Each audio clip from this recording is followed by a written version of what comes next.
first step towards achieving your dreams is having the right coach. Get the best education with CAD.com Lab and make your AutoCAD 2D 3Ds Max dreams come true. Download the app now.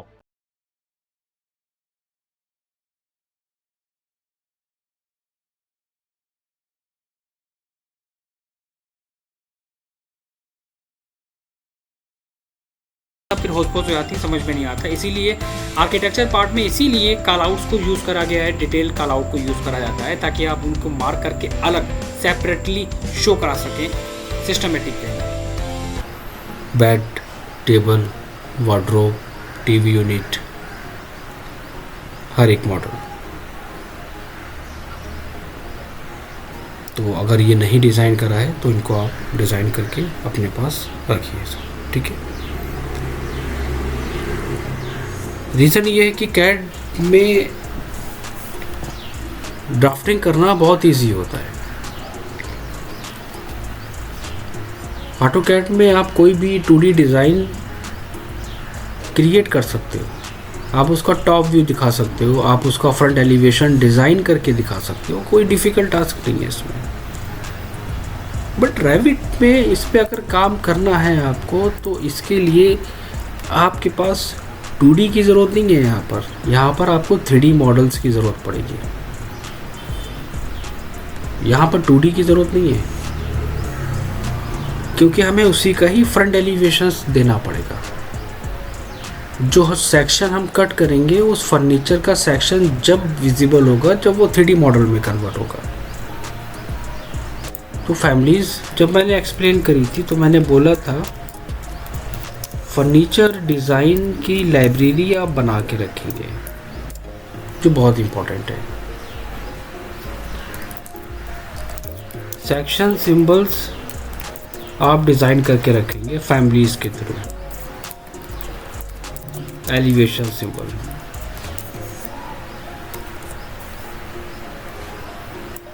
ये details CAD में बहुत easy है। आपने section का symbol देना है, आपने दे दिया। एलिवेशन का सिंबल देना है, आपने दे दिया। लेकिन वहाँ पर एक एक चीज़ डिज़ाइन करके रखनी है आपको, इसलिए बहुत टाइम टेकिंग पार्ट है, राइट। तो यहाँ पर हम देख लेते हैं कि कैसे काम करना है और क्या क्या आपको ज़रूरत पड़ेगी उस पर काम करने की। सबसे पहला पॉइंट, और कैड और इसमें दोनों में क्या डिफरेंस होता है और हम दोनों को एक साथ कैसे यूज़ कर सकते हैं। पहले हम इस बात पे थोड़ा सा फोकस करेंगे। जब हम काम करते हैं इंटीरियर पे तो प्लानिंग करना, प्लानिंग के बाद उनका एलिवेशंस निकालना प्रोजेक्शंस के साथ, आपने प्रोजेक्शन लेके elevation A B C D सारे डिज़ाइन कर लिए और जो व्यू में रिप्रेजेंट हो रहा है वो आपने मेंशन कर दिया वहाँ पर। लेकिन रैबिट में ऐसा नहीं है। हम लोगों को ये लगता है कि रैबिट में अगर हम काम करेंगे तो काम हमारा फास्ट होता है, लेकिन कंडीशन ये है कि हमारे पास सारी फैमिलीज़ अवेलेबल होना चाहिए। अगर फैमिलीज़ नहीं है, सिंबल्स नहीं है, काम लेंथी होगा। दोनों में डिफरेंस। तो फिर हम इसको क्यों यूज़ करें, क्या रीज़न है सॉफ्टवेयर को यूज़ करने का। एग्जांपल लेते हैं। सबसे पहले हम किसी भी फाइल को सिलेक्ट करके इंपोर्ट करा लेते हैं। पॉइंट नंबर 1, जब हम इसमें काम करते हैं ना तो इसमें काम बहुत ही सिस्टमेटिक वे में करते हैं। एक्सटीरियर वॉल, एक एक वॉल को रीनेम करके उसके साइजेस को चेंज करके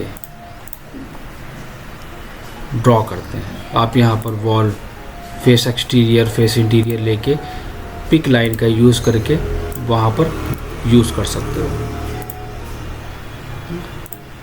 वहाँ पर आप उसको ड्रॉ कर सकते हो। लेकिन यहाँ पर प्रॉब्लम हमने लास्ट टाइम क्या एक्सप्लेन करी थी कि हम जो भी चीज़ें यहाँ पर लेते हैं उसमें प्रॉब्लम ये आती है कि वो ज़रा सा भी पॉइंट अगर वॉल को नहीं ट्रैक करेगा तो वो कुछ इस तरह ड्रॉ कर देगा। क्योंकि ऑब्जेक्ट कैड में ज़्यादा होते हैं और लाइन को ट्रैक करने में दिक्कत आती है। दोनों मेथड हैं, आप दोनों में से कोई भी मेथड यूज़ कर सकते हो। सेंटर लाइन को ट्रैक करने के बाद भी चाहो जो इजी पड़े,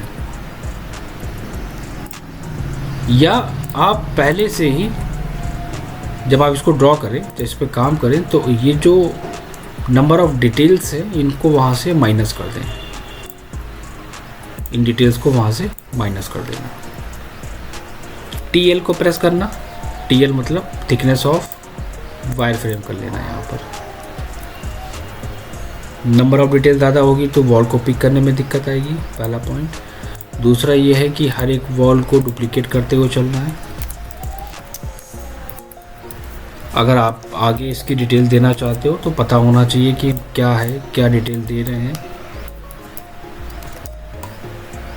और किस पे हम काम कर रहे हैं। ये छोटी छोटी चीज़ें हैं, ये बहुत ध्यान रखना है आप लोगों को। View, 3D view, select all, और यहाँ पर हम उसको चेंज कर लेंगे हाइट के साथ। लेवल को पहले मेंटेन कर लेना। एक बात का और ध्यान रखना है, क्योंकि ये ऑटोकैड नहीं है, ज़रा सी गलती करोगे पूरा मॉडल गड़बड़ हो जाएगा। लेवल को मेंटेन कर लेना। दूसरा ये है कि लेवल के साथ साथ आप पहले से ही फिनिश और स्लैब दोनों को साथ में दे देना, ठीक है। लेयर को मैं पहले एक्सप्लेन कर रहा हूँ। डोर मेंशन करना, लोड फैमिली पे जाना, जो भी डोर का डिज़ाइन चूज़ करना है वो डोर का डिज़ाइन यहाँ पर चूज़ कर लेना अपना, ओके करना और प्लेस कर लेना। टाइप्स ऑफ डोर्स यहाँ पर अवेलेबल है, जो मॉडल अच्छा लगे वो वहाँ पर प्लेस कर लेना। साइज़ को चेंज कर लेना, कोई इशू नहीं है इसमें। तो यहाँ पर ये जो टाइम टेकिंग वाला पार्ट है ना, वो जो टाइम हमारा जो सेव हो रहा है, वो जो टाइम इसमें सेव हो रहा है, मेरा टाइम हमारा किस में सेव हो रहा है, मॉडल को हमें क्रिएट नहीं करना पड़ रहा है। साइजेस यहाँ पर हम चेंज कर लेंगे and move, view, 3D view, shader.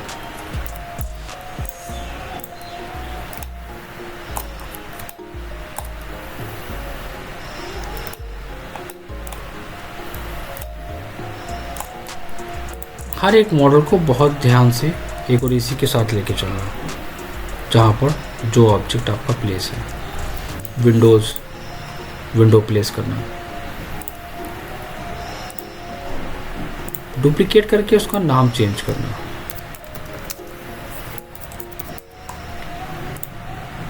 Width, अब ये सब चीज़ें किसके बेसिस पे हैं? ये सारी डिटेल्स कैड फाइल की बेसिस पे। तो कैड फाइल आपकी ओपन होना चाहिए जब आप इस पे काम करेंगे, इस बात का भी ध्यान रखना। कैड फाइल अगर आपकी ओपन होगी तो आप वहाँ पर हर एक डिटेल्स को निकाल सकते हो।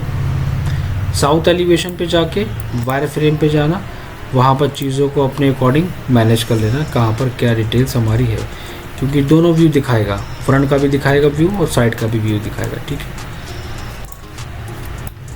ये मत कंफ्यूज होना, वो ये व्यू भी दिखाएगा और बैक भी दिखाएगा।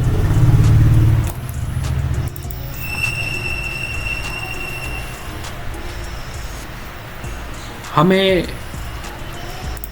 पूरा एक मॉडल क्रिएट करना पड़ेगा, पूरा एक मॉडल डिज़ाइन करना पड़ेगा मैन्युअली।